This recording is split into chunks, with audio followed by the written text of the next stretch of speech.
जय हिंद दोस्तों देखिए आज के क्लास में हम लोग करने वाले हैं जीव के बारे में पढ़ेंगे। यानी कि इसी क्लास में हम पढ़ेंगे परजीवी क्या होता है, मृतोपजीवी क्या होता है, स्वपोषी किसे कहते हैं, परपोषी किसे कहा जाता है, इसी के बारे में हम लोग पढ़ेंगे। सबसे पहले देखिए जीव जो है ना वह दो तरह का होता है। देखिए लिखा हुआ है जीव दो प्रकार से हो जाता है, एक होता है स्वपोषी, एक होता है परपोषी।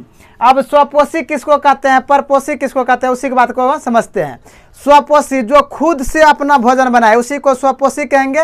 परपोषी जो अपने भोजन के लिए दूसरे पर निर्भर रहे उसी को बोलेंगे परपोषी। उसको क्या बोलेंगे, परपोषी। स्वपोषी में जैसे देखिए पादप और शैवाल। पादप मतलब पौधा, पादप मतलब क्या होता है, पौधा। पौधा अपना भोजन स्वयं बनाता है, क्यों? क्योंकि इसके पास क्लोरोफिल होता है। शैवाल भी अपना भोजन स्वयं बनाता है, इसके पास भी क्लोरोफिल रहता है। जिसके पास क्लोरोफिल रहता है वह सूर्य के प्रकाश से वह अपना भोजन प्राप्त कर लेगा, बना लेगा। तो पादप शैवाल यह हो जाएगा स्वपोषी। जबकि देखिए परपोषी जो दूसरे पर निर्भर रहता है उसी को बोला जाता है परपोषी।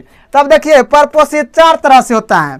पहला होता है सजीवी, सभोगी, परजीवी, मृतोपजीवी। अब देखिए बारी बारी से यह सबके बारे में हम लोग पढ़ेंगे। सजीवी देखिए स मतलब क्या होगा, माने कि मिला जुला। जैसे देखिए एग्जांपल में कवक और शैवाल।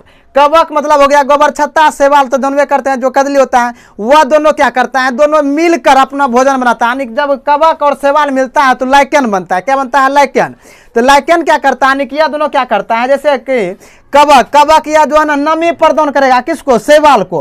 और शैवाल क्या करता है, अपना भोजन बनाता है। अपना भोजन जब बनाएगा तो कवक अपना भोजन नहीं बना पाता, क्योंकि इसके पास क्लोरोफिल नहीं होता। गोबर छत्ता जो देखते हैं आप उजला वाला, उसके पास कवक क्लोरोफिल नहीं होता है। तो क्लोरोफिल नहीं होता तो अपना भोजन नहीं बना पाता है। तो वह क्या करता है, ये दोनों मिल जाता है। दोनों क्या होता है, मिल जाता है। यानी कि स मतलब दोनों अपने भागीदारी से मिलता है। यह उसको नमी देता है और नमी में शैवाल जिंदा रहता है, तो यह अपना भोजन बनाता है और इसको भी देता है। तो इसीलिए हो गया क्या, सजीवी। इसी को कहा जाता है सजीवी। यानी कि दोनों पर निर्भर रहता है, तो उसी को बोलेंगे सजीवी। इसके अलावा आप मधुमक्खी और फूल के बारे में देखिए। मधुमक्खी और फूल दोनों होता है। देखिए फूल पर जब मधुमक्खी जाएगा तो उसे परागन की क्रिया हो जाएगा। परागन यानी परागकण का वर्तिकाग्र पर पहुंचना वही होता है परागन। तो परागन की क्रिया हो जाएगा, बदले में मधुमक्खी को क्या मिल जाएगा, रस मिल जाएगा। तो वैसे होता है। इसके अलावा और होता है कौवा और गाय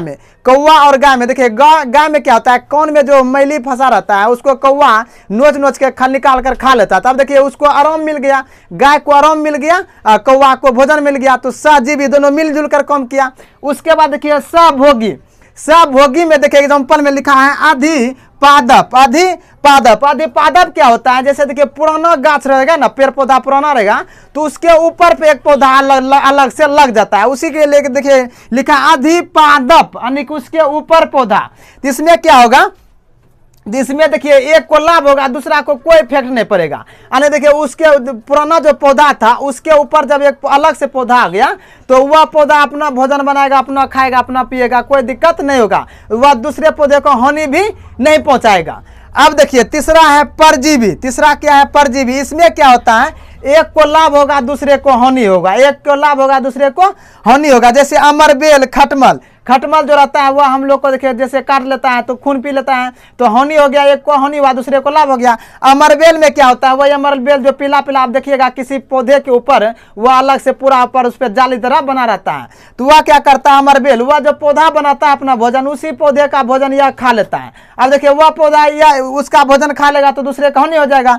तो परजीवी में क्या होता है, एक को लाभ होता है दूसरे को हानि होता है। तो समझ गए, खटमल हो गया। उसके बाद जू देखिए अपने माथे पर जो रहता है, जू देखिए वह मेरे माथे पर रहता है। उसके बाद देखिए ब्लड अपना ही खून पी लेता है, दूसरे को हानि पहुंचा देता है, तो जू भी हो जाएगा।